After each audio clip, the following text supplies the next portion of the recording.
19 ரன்னில் all out. இரண்டாவது ஒருநாள் போட்டியில் நியூசிலாந்து அணி பேரதிர்ச்சி. இந்திய அணி செய்த மிரட்டலான சம்பவம். அதுவும் நம்முடைய தமிழக வீரர் வருண் சக்கரவர்த்தி காட்டிய மேஜிக். அதாவது இந்தியா மற்றும் நியூசிலாந்து அணிகளுக்கு எதிரான கிரிக்கெட் தொடர் தற்போது இந்தியாவில் வைத்து நடைபெற்று வருகிறது. ஏற்கனவே சமீபத்தில்தான் சவுத் ஆப்பிரிக்காவுக்கு எதிரான 3 விதமான கிரிக்கெட் தொடர்களிலும் இந்திய அணி விளையாடி முடித்திருந்தது. டெஸ்ட் போட்டிகள், ஒருநாள் போட்டிகள், T20 போட்டிகள் என 3 விதமான ஃபார்மட்டிலும் இந்த இரு அணிகளும் மோதியிருந்தது. இந்த 3 விதமான தொடர்களில் டெஸ்ட் தொடரை மட்டும்தான் சவுத் ஆப்பிரிக்க அணி கைப்பற்றியிருந்தது. அதற்கு பிறகு ஒருநாள் போட்டிகள் கொண்ட தொடரையும் T20 போட்டிகள் கொண்ட தொடரையும் இந்திய அணி கைப்பற்றியிருந்தது. இப்போது இந்த சவுத் ஆப்பிரிக்கா தொடர் முடிந்த கையோடு இந்திய கிரிக்கெட் அணி நியூசிலாந்து அணியோடு அடுத்த தொடரில் களமிறங்கிவிட்டது. இதில் நியூசிலாந்து அணிக்கு எதிரான ஒருநாள் போட்டிகள் கொண்ட தொடரில்தான் இந்திய அணி தற்போது விளையாடி வருகிறது. இதற்கு பிறகு T20 போட்டிகள் என அடுத்தடுத்த தொடர்களில் இந்திய அணி நியூசிலாந்து அணியுடன் விளையாட இருக்கிறது. அது மட்டுமில்லாமல் நியூசிலாந்து அணிக்கு எதிராக இதற்கு முன்பு நடைபெற்ற முதல் ஒருநாள் போட்டியை பொறுத்தவரையில் இந்திய அணி சூப்பராக விளையாடி வெற்றி பெற்றிருந்தது. மேலும் இதுவரையிலும் T20 போட்டிகளில் மட்டுமே வாய்ப்பு கொடுக்கப்பட்டு வந்த அதிரடி மன்னன் அபிஷேக் சர்மாவுக்கு இப்போது ஒருநாள் தொடரிலும் வாய்ப்பு கிடைத்துள்ளது. அபிஷேக் சர்மாவுக்கு வழக்கமாக T20 தொடர்களில் மட்டும்தான் இந்திய அணி வாய்ப்புகளை கொடுத்து வந்தது. அப்படியாக கொடுத்து வந்த வாய்ப்புகளில் சிறப்பாகவே விளையாடி வந்தார் அபிஷேக் சர்மா. இப்போது அதனைத் தொடர்ந்து ஒருநாள் போட்டிகளில் முதல் முறையாக இந்திய அணி அபிஷேக் சர்மாவுக்கு வாய்ப்பை கொடுத்துள்ளது. இப்படி கிடைத்த வாய்ப்பையும் இப்போது இந்த நியூசிலாந்துக்கு எதிரான தொடரில் சிறப்பாகவே பயன்படுத்தி வருகிறார் அபிஷேக் சர்மா.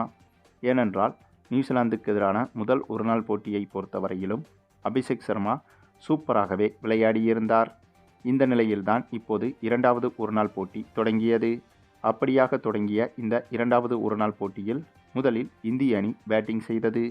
இந்த போட்டி தொடங்கி டாஸ் ஜெயித்த நியூசிலாந்து அணி முதலில் பந்து வீசுவதாக முடிவு செய்திருந்தது.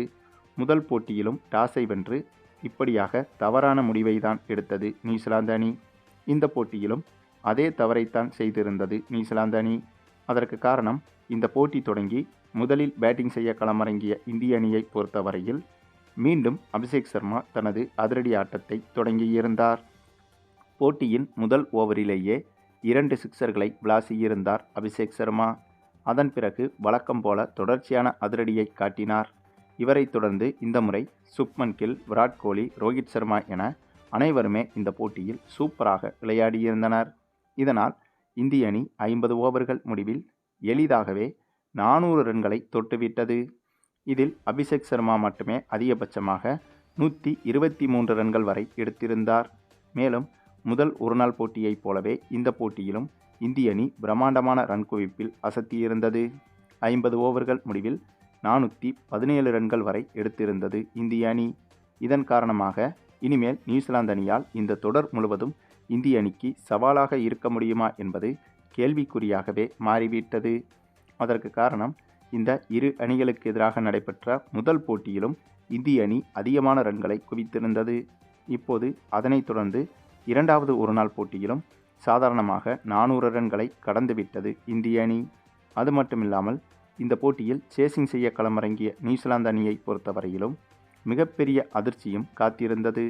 ஏனென்றால் இந்த போட்டியில் இந்திய அணியே 400 ரன்களை கடந்துவிட்ட போது பிச்சின் தன்மை பேட்டிங்கிற்கு ஏதுவாக இருப்பதாகத்தான் பார்க்கப்பட்டது. இதனால் இந்த போட்டியில் நியூசிலாந்து அணியும் அதிக ரன்களை குவிக்கும் என்றுதான் எதிர்பார்க்கப்பட்டது. ஆனால் இந்திய அணி பந்துவீச்சின் போது ஆரம்பத்திலேயே மிகப்பெரிய திருப்பத்தையும் ஏற்படுத்திவிட்டது. ஆமாங்க, இந்திய அணி பந்து வீச களமிறங்கி போட்டியின் முதல் ஓவரை திடீரென நம்ம தமிழக வீரர் வருண் சக்கரவர்த்தி வீசி வந்தார். வழக்கமாக முதல் 10 ஓவர்களுக்கு உள்ளாக ஃபாஸ்ட் பவுலர்கள் தான் பந்து வீசுவார்கள். ஆனால் இந்த போட்டியில் திடீரென வருண் சக்கரவர்த்தி போட்டியின் முதல் ஓவரை வீச அங்கேதாங்க அடுத்த ட்விஸ்டும் காத்திருந்தது. ஏனென்றால் இந்திய அணி பேட்டிங் செய்தபோது போட்டியின் முதல் ஓவரில் எப்படி அடுத்தடுத்து 2 சிக்சர்களோடு இந்த போட்டியை இந்திய அணி பேட்டிங்கில் சிறப்பாக தொடங்கியதோ அதேபோல பந்து வீச்சிலும் நம்முடைய தமிழக வீரர் வருண் சக்கரவர்த்தி முதல் ஓவரிலேயே 2 விக்கெட்டுகளை வீழ்த்திவிட்டார். அதன் பிறகு வெறும் 7 ஓவர்களுக்கு உள்ளாகவே எப்படி 7 ஓவர்களுக்கு உள்ளாகவே நியூசிலாந்து அணி 10 விக்கெட்டுகளையும் இழந்து வெறும் 19 ரன்களிலேயே ஆல் அவுட் ஆனது. இதன் காரணமாக இந்திய அணி இந்த போட்டியில் பிரம்மாண்டமான வெற்றியையும் பெற்றது. அதாவது முதல் ஒருநாள் போட்டியிலாவது நியூசிலாந்து அணி ஓரளவுக்கு 200 ரன்களை கடந்து எடுத்திருந்தது. இப்போது இரண்டாவது ஒருநாள் போட்டியில் 11 பேட்ஸ்மேன்களும் சேர்ந்து மொத்தமாக அரை சதம் கூட எடுக்க முடியாமல் வெறும் 19 ரன்களில் விக்கெட்டுகளை இழந்துள்ளனர். இந்த சம்பவம் என்பது நியூசிலாந்து அணிக்கு மிகப்பெரிய பின்னடைவாக மாறியிருக்கிறது. மேலும் இந்த போட்டியில் இன்னொரு மிக முக்கியமான சம்பவமும் அரங்கேறியது. இந்த போட்டியில் முதல் ஓவரில் மட்டுமே 2 விக்கெட்டுகளை வீழ்த்திய தமிழக வீரர் வருண் சக்கரவர்த்தி ஒட்டுமொத்தமாக இந்த போட்டியில் தனி ஆளாக 6 விக்கெட்டுகளை வீழ்த்தியிருந்தார். ஆமாங்க, இவர் மட்டுமே 6 விக்கெட்டுகளை வீழ்த்தியிருந்தார். இதுதான் இந்திய அணிக்கு இன்னொரு பாசிட்டிவான விஷயமாகவும் மாறியது. ஒரு பக்கம் பேட்டிங்கில் அபிஷேக் சர்மா போன்ற புதிய அதிரடி மன்னன் இந்திய அணிக்கு கிடைத்திருக்கும் பட்சத்தில், இப்போது பந்து வீச்சிலும் தமிழக வீரர் வருண் சக்கரவர்த்தி நட்சத்திர பந்து வீச்சாளராக மாறி வருகிறார். இன்னும் ஒரு சில மாதங்களிலோ அல்லது சில வருடங்களிலோ ரோஹித் சர்மா, விராட் கோலி, ஜடேஜா உள்ளிட்டவர்கள் ஒருநாள் போட்டிகளிலிருந்தும் நிரந்தரமாக ஓய்வு பெறுவதற்கும் வாய்ப்புகள் இருக்கிறது. அப்படி இருக்கும்போது அந்தந்த இடங்களை நிரப்புவதற்கு பேட்டிங்கில் அபிஷேக் சர்மாவும் பந்து வீச்சில் வருண் சக்கரவர்த்தியும் தயாராகிவிட்டனர் என்றுதான் சொல்ல வேண்டும். அதற்கு ஒரு எடுத்துக்காட்டு தான் நடந்து முடிந்த இந்த இரண்டாவது ஒருநாள் போட்டி. அதே சமயம் இந்த நியூசிலாந்துக்கு எதிரான அதிகாரப்பூர்வ ஒருநாள் போட்டிகளுக்கு தயாராகும் வகையில் நடைபெற்ற வார்ம் அப் மேட்சில்தான் இந்திய அணி இப்படி ஒரு பிரம்மாண்ட வெற்றியை பெற்றிருந்தது. ஆகையால் இதே அளவுக்கான திறமையை அதிகாரப்பூர்வ ஒருநாள் போட்டிகளிலும் நியூசிலாந்துக்கு எதிராக இந்திய அணி வெளிப்படுத்தும் என்பதில் எந்த சந்தேகமும் கிடையாதுங்க.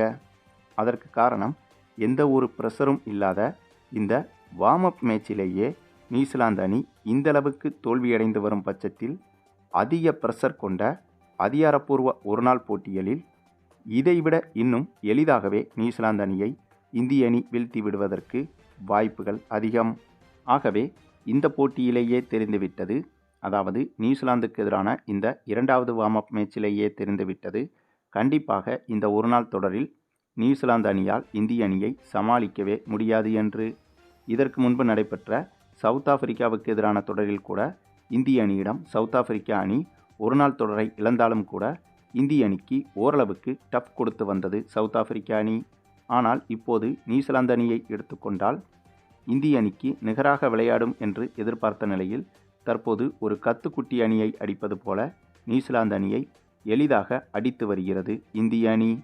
சரி, நீங்கள் சொல்லுங்கள், நடந்து முடிந்த இந்த இரண்டாவது வார்ம் அப் மேட்ச் ஒருநாள் போட்டியில் இந்திய அணி பெற்ற இந்த அபாரமான வெற்றியை பற்றியும், இதனைத் தொடர்ந்து அதிகாரப்பூர்வ ஒருநாள் போட்டிகள் கொண்ட தொடரை இந்திய அணி எளிதாக கைப்பற்றுமா என்பதை பற்றியும் உங்களுடைய கருத்துக்களையும் கமெண்டில் தெரிவிங்க.